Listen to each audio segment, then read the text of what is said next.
Hemos llegado al 13º capítulo de la historia de la Iglesia Católica. Estamos entrando en el siglo XIV, un siglo que será punto de inflexión, ya que todo lo que la Edad Media había construido entrará en crisis. Crisis provocada por diversos factores que ahora veremos. En primer lugar, asistimos a una gravísima despoblación de territorios. Las causas son múltiples. La carestía, pero también las pestes, la más famosa de las cuales tiene lugar a mediados de siglo y se conocerá como la peste negra. Hay también guerras que se suceden unas detrás de otras, lo que provoca que las tierras no pueden ser cultivadas y produzcan cada vez menos. En este contexto aparecen conflictos entre campesinos y señores de los castillos. Por toda Europa se suceden revueltas de campesinos que son quienes tienen que cultivar el trigo y son los últimos en recibir algún beneficio. En este siglo crece cada vez más la distancia entre ricos y pobres. El sistema político de las ciudades entra en crisis. Los ciudadanos ya no son quienes gestionan y administran la ciudad. Las ciudades, sus propiedades y sus castillos tienden a concentrarse en las manos de una única persona. Nace un fenómeno político que se conocerá como señorío. El señor es el dueño absoluto de todo. Y el poder ya no es gestionado en común, como sucedía en la ciudad, sino que pasa de padres a hijos. Los señores quieren crear dinastías. Los señoríos, así constituidos, no necesitan la aprobación del pueblo, sino que reciben su mandato directamente del emperador. Y en este contexto, la Iglesia se convierte, sin lugar a dudas, en un gran obstáculo para la administración del poder por parte del Señor. Por lo que respecta a la institución papal, en el año 1294 es elegido Celestino V. Celestino era un monje ermitaño al que llaman a ejercer de pastor universal de la Iglesia, dejando sus montes del centro de Italia. Será papa solamente durante 5 meses. Abdica el 24 de diciembre de 1294. Faltan 6 años para el 1300. 1300 años desde el nacimiento de nuestro Señor Jesucristo. Ahora el pontífice es Bonifacio VIII. Antes de su elección circulaba por Europa la idea de que peregrinando a Roma, a la tumba de Pedro, se obtendrían grandes indulgencias. Así que el nuevo papa decide proclamar un año jubilar. 1300 es el primer año santo de la historia de la Iglesia Católica. Igual que sucedió con el jubileo del año 2000, también hace 700 años llegó a Roma una inmensa multitud de peregrinos. Más de 2000 y a pie. Esta era la prueba tangible de la fuerza que tenía entonces el papado. A los peregrinos que llegaban a Roma se les concedía la misma indulgencia que se otorgaba a quienes peregrinaban a Tierra Santa. El Papa Bonifacio VIII, tras el éxito del jubileo, piensa que ha llegado el momento de enviar un mensaje al rey de Francia, Felipe IV el Hermoso. Nombra obispo de la diócesis de Pamiers a Bernardo Sarisset, famoso por sus críticas al soberano. Felipe IV encarcela al nuevo obispo. Al mismo tiempo, inició una campaña difamatoria contra Bonifacio VIII, el cual se encontraba en ese momento en su residencia estival de Anagni. Felipe incluso llegó a convocar un concilio para juzgar a Bonifacio. Este decidió excomulgar a Felipe el Hermoso. Estamos en la víspera de la fiesta de la Natividad de María, el 7 de septiembre de 1303. Un grupo de soldados franceses irrumpe en la residencia papal. Según la tradición, el Papa fue incluso abofeteado. El pueblo de Anagni interviene y no solo libera al Papa, sino que lo escolta hasta Roma con más de 400 hombres a caballo. Pocas semanas más tarde, el 11 de septiembre, el Papa Bonifacio VIII muere, destrozado por el ultraje sufrido. El ultraje de Anagni, o como se le conoce, la bofetada de Anagni, parece más una metáfora. Aunque en sí mismo, el haber asaltado al Papa puede considerarse como un sacrilegio, un delito. Como hemos visto en capítulos anteriores y veremos en los siguientes, los papas nunca han tenido, excepto durante breves periodos de tiempo, un verdadero poder político, una verdadera soberanía política. Asaltar y abofetear al Papa, tanto ayer como hoy, se convierte en algo fácil y sencillo. Pero el Papa es Cristo en la tierra, y Cristo no tiene ejércitos, no tiene tropas. Lo que sucedió en Anagni en 1303, con este episodio, marca un cambio de época.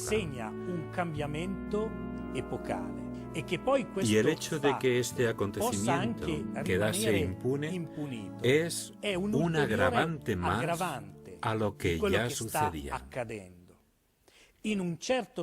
Cada rey, cada soberano trata de ser el único poder en su territorio. Y para conseguirlo, tiene que romper los vínculos entre los obispos, la comunidad cristiana y el Papa. Y no podía hacerse de otra manera que dañando o cortando los lazos entre el jefe del rebaño y su mismo rebaño. Felipe el Hermoso actúa con frío cálculo político. Podemos decir que en la historia de la Iglesia, Anagni marca el final de la Edad Media. Es el final de una época que había visto la gran unidad política y la gran unidad del hombre mismo, llamado con todo su ser a ser artífice y constructor de una sociedad que es el reino de Dios. Benedicto XI, dominico, fue elegido como sucesor de Bonifacio VIII. Era el 22 de octubre de 1303. Solo han pasado 6 meses cuando en abril de 1304 Benedicto debe trasladar toda la corte a Perugia. Roma está sumida en el caos por los constantes enfrentamientos entre facciones. Benedicto XI retira la excomunión a Felipe el Hermoso esperando que así llegue la paz. Sin embargo, muere a los pocos meses en Perugia. En esta misma ciudad, los cardenales eligen a Clemente V, francés, y la curia se desplaza en pleno a Aviñón, en territorio francés. En 1309, Aviñón no está realmente en Francia, sino que pertenece al feudo imperial de los Anjou de Nápoles, vasallos del Papa. Clemente V dijo varias veces que devolvería la curia a Roma, pero la realidad es que los pontífices permanecieron en Aviñón durante 70 años. El establecimiento de la sede pontificia en Aviñón produce un profundo cambio en la ciudad, cambio del que aún son evidentes las señales. Esta etapa del papado en Aviñón no tiene muy buena fama. Ha habido autores, como Petrarca, que hablaron de la prisión de Babilonia. Pero mirando en detalle, en los documentos, el arte o lo que se puede saber de la diplomacia, sin olvidar la dimensión espiritual, se da uno cuenta que el periodo pontificio de Aviñón fue una gran época. La llegada de los papas a Aviñón se corresponde con un deseo de estabilizar la situación de la Iglesia. Así que me parece que se puede decir que los papas de Aviñón buscaban ser independientes del poder imperial o del poder del rey de Francia. De cualquier manera, creo que está mal hablar de la prisión de Aviñón. Creo que hay que devolver a ese periodo toda su importancia dentro de la historia general de la Iglesia. Es un tiempo en que la Iglesia, junto con sus pontífices y la curia, pero también con las grandes órdenes religiosas, recobrará la fuerza y preparará, diría yo, todo lo que vendrá más adelante. Pero aunque los papas se ven obligados a enfrentarse a reyes y emperadores, nunca pierden de vista su principal misión: evangelizar a los pueblos. Así envían frailes de las órdenes mendicantes por toda Asia, Irán, Irak, incluso al actual Sri Lanka y a Catón. El misionero más famoso de aquella época fue Odorico de Pordenone, franciscano, que cuando llegó a Cantón se encontró con una catedral construida por sus hermanos de orden. Por otra parte, los franciscanos hacía tiempo que estaban establecidos en Tierra Santa y de allí se expandieron por todo Oriente. La Tierra Santa, el lugar donde para nosotros los cristianos comenzó todo. Nazaret, Belén y el Santo Sepulcro son los lugares que cada cristiano desea visitar como su tierra natal. Se narra que en el año 1213 el beato Egidio de Asís la visitó y San Francisco en 1219, en el difícil contexto de las cruzadas, logró cruzar la barrera y encontrarse con el sultán de Egipto, el cual le otorgó autorización para visitar el sepulcro y los santos lugares para él y sus frailes. Una presencia que se ha prolongado en el tiempo y ha tenido este importantísimo significado. El custodio era algo así como el representante de la Santa Sede y hasta el año 1848 hacía las veces de obispo, de patriarca, de administrador de todo lo relacionado con la religión católica. Es una presencia que continúa y se dedica sobre todo a los santos lugares de la redención.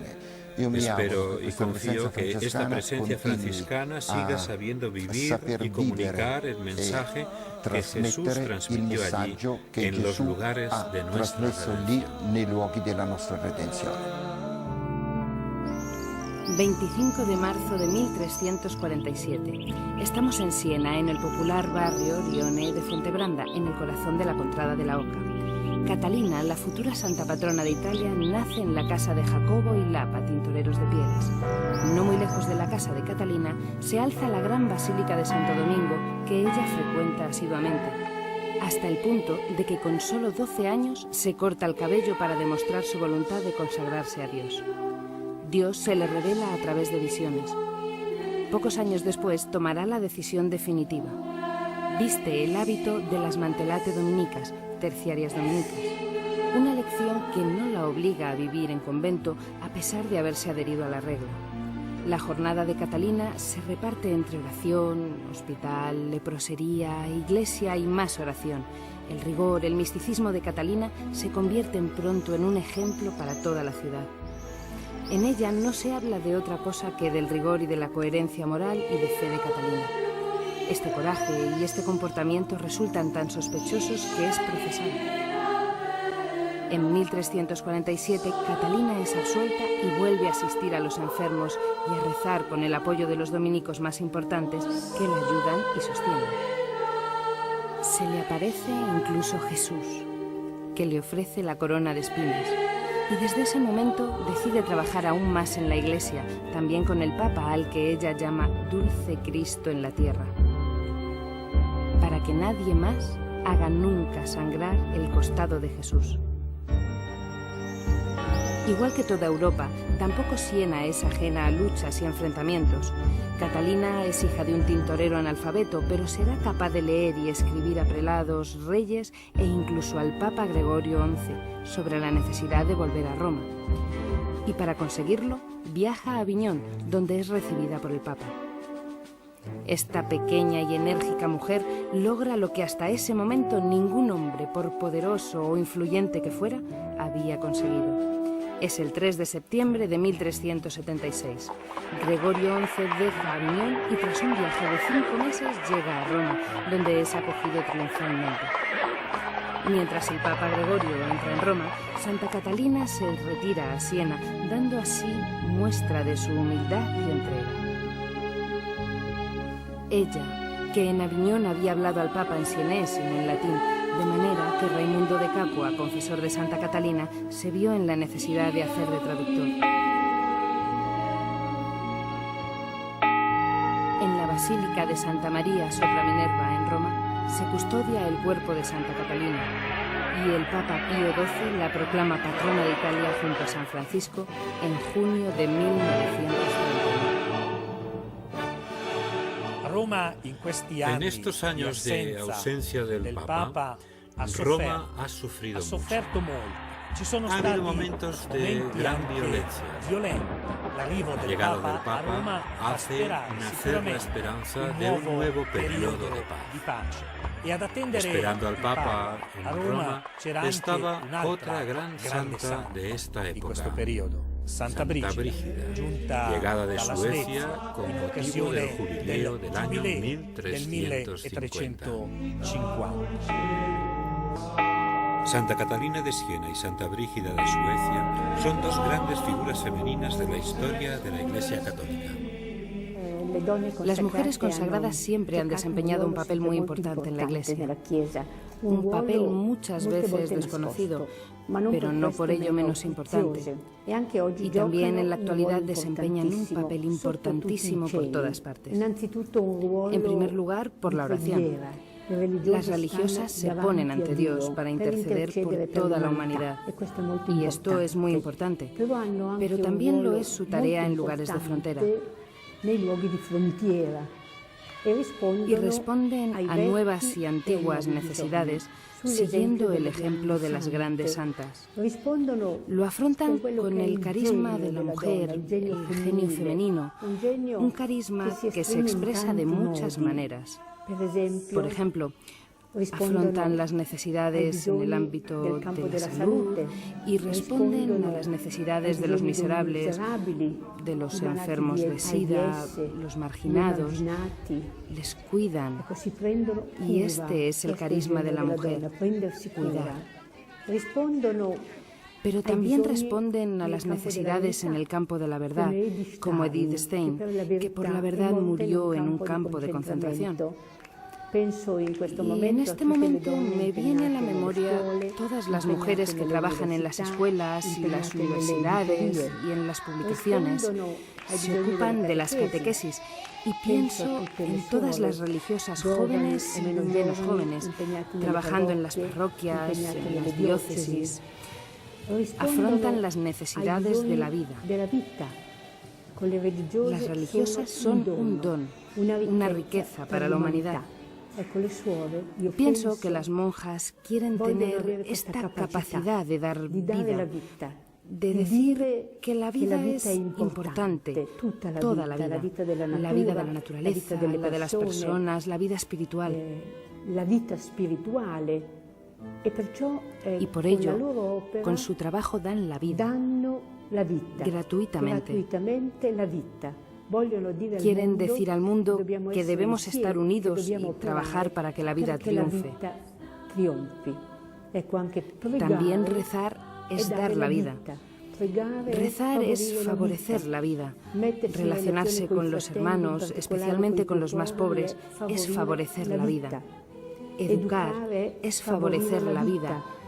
acoger a quien tiene necesidades, a quien sufre o está maltrecho, a quien no puede más, es favorecer la vida.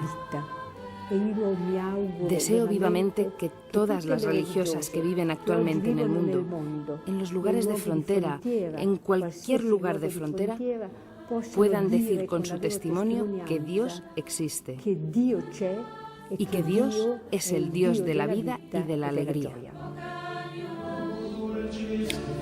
Y el Dios de la vida y de la alegría, Jesucristo, ahora se extiende también por el norte de Europa. El rey Vladislao II, que ha reunido los territorios de Polonia y Lituania, se ha convertido al catolicismo y con él todo su pueblo. Los católicos son ahora una realidad que se extiende por territorios ilimitados, pero desgraciadamente es también una realidad herida en su interior por compromisos, intereses políticos y territoriales que nada tienen que ver con el pueblo de Dios. Todo esto lo veremos en el próximo capítulo.